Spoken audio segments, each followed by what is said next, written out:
Selamat petang, selamat bergabung di iNewsroom bersama saya Abraham Silaban. Di sini kita akan memperbarui segala informasi yang berkaitan dengan kepentingan publik tentunya. Langsung saja kita mulai dari kebakaran melanda permukiman warga di kawasan Karet, Jakarta Pusat. 7 rumah hangus terbakar diduga akibat hubungan pendek arus listrik. Enggak, masuk ke dalam. Kenalan dari asap tahu.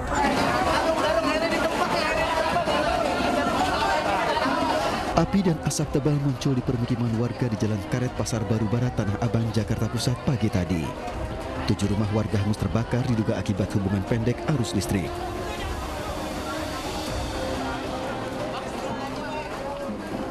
Warga yang panik berusaha memadamkan api dengan alat seadanya.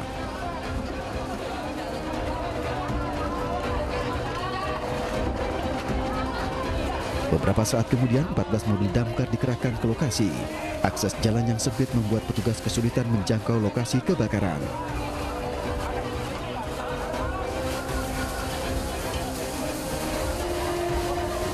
Jadi tadi menurut informasi warga, jadi ada aliran listrik yang terbakar, menyambar salah satu parabola, terjadilah di situ 65 di lokasi itu. Kalau untuk rumahnya nanti masih dalam pendataan daripada petugas. Ya kalau ketuanya sih ada warga yang di sini tadi tuh ya kan, dia teriak ada korslet kabel gitu kan. Nah itu ya pas udah korslet itu kan mereka baru teriak-teriak ada kebakaran gitu. Kemungkinan sih memang harus pendek segitu loh, ya kan.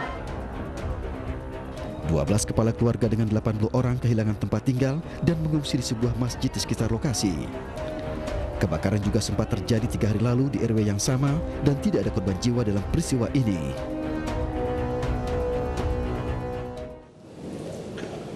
Aparat Polsek Medan Labuhan membekuk terduga preman yang meroyok warga. Polisi menegaskan tidak akan memberi ruang pada segala bentuk premanisme.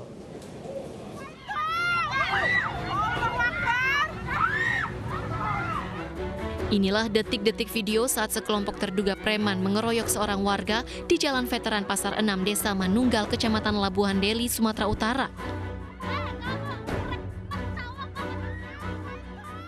Seorang pria dipukuli karena diduga tidak mau memberikan uang kepada para preman. Merespon video yang viral tersebut, polisi pun langsung turun tangan. Seorang pelaku pengeroyokan ditangkap dan mengakui perbuatannya, sementara rekan-rekannya masih dalam pengejaran polisi.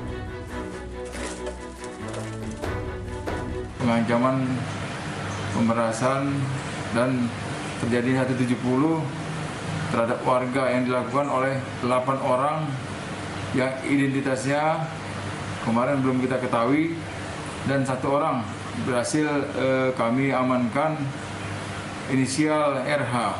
Motif para pelaku apa itu? Dan sebenarnya Informasi mereka melakukan pemerasan terhadap korban. karena tidak dikasih uang enam. Karena tidak dikasih, lalu dia dilakukan penganiayaan bersama. Lebih lanjut, kepolisian menegaskan preman-preman yang meresahkan akan ditindak tegas oleh aparat dan diproses hukum.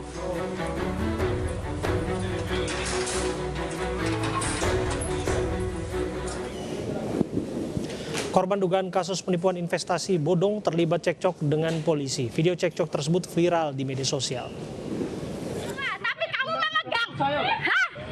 Kamu pukul suamiku. Inilah video adu mulut antara anggota Polsek Melongo Jepara dengan sejumlah warga yang diduga menjadi korban kasus penipuan investasi. Tak hanya adu mulut, dari rekaman video terdengar warga memprotes tindakan arogan personel polisi. Pasca viralnya video, Kapolres Jepara langsung memanggil pihak warga dan personel polisi yang terlibat cekcok. Mediasi dilakukan untuk menjernihkan masalah dan menghindari dampak yang tak diinginkan. Sedang melakukan pengamanan toko emas, kemudian adanya keributan dalam arti masyarakat itu yang akan membuka paksa ataupun ada rencana untuk mengambil barang dari diduga pelaku investasi itu. Nah, ini dilakukan pencegahan oleh anggota. Namun terjadi cekcok adu mulut dan anggota menepuk bahu dari Emangnya Dari hasil mediasi, kedua belah pihak telah sepakat untuk saling memaafkan dan tidak memperpanjang masalah. Dugaan kasus investasi bodong ini mencuat setelah para korban berdatangan ke rumah YA, terduga pelaku penipuan guna meminta pengembalian uang. Polisi telah memasang garis polisi di rumah YA yang saat ini melarikan diri. Kasus ini belum bisa ditangani pihak kepolisian lantaran belum ada korban yang melapor dengan membawa alat bukti. Polda Metro Jaya memastikan pemeriksaan dan penyekatan di sejumlah ruas akan tetap berlaku selama perpanjangan PPKM. Aparat mengimbau warga agar tetap menaati peraturan. Usai pemerintah resmi memperpanjang PPKM hingga 9 Agustus mendatang, 100 lokasi yang tersebar di sejumlah ruas masih akan disekat. Penggunaan surat tanda registrasi pekerja bagi pengendara maupun pengguna kendaraan umum masih akan berlaku. Bagi warga yang tidak memiliki STRP maupun tidak termasuk sektor kritikal esensial, tidak diperkenankan beraktivitas di luar rumah.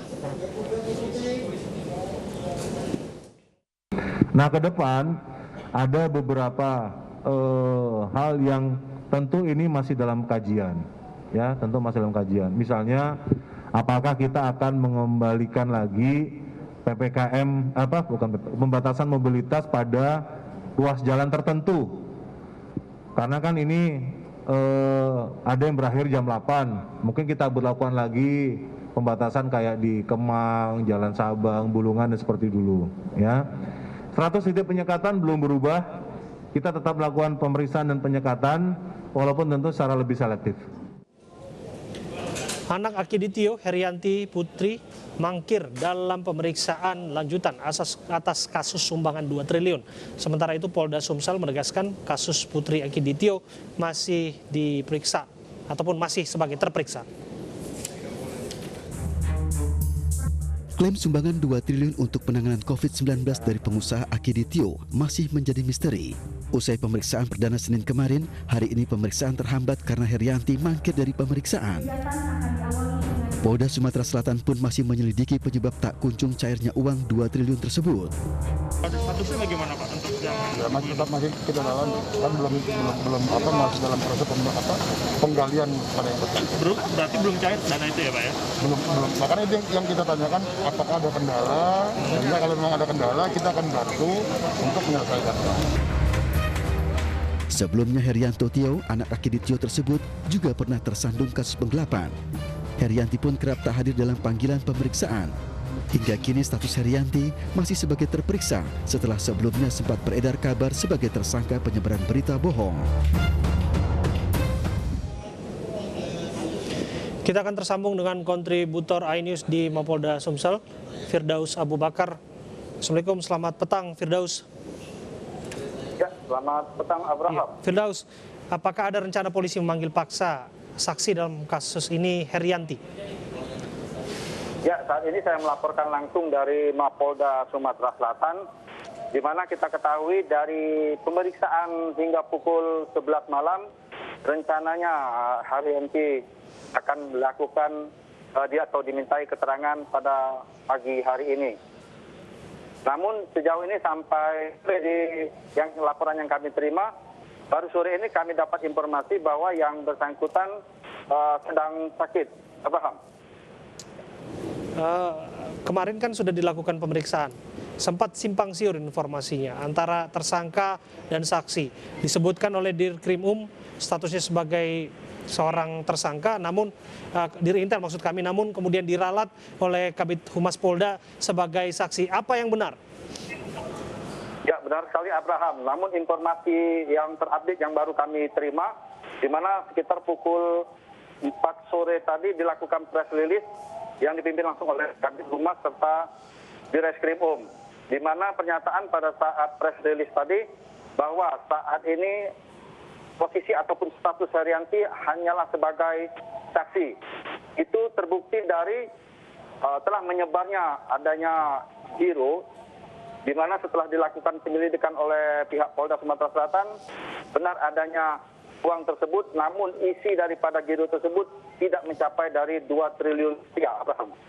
Jadi sebetulnya angka 2 triliun itu ada atau tidak? Untuk itu masih dalam proses penyelidikan yang dilakukan oleh Polda Sumatera Selatan.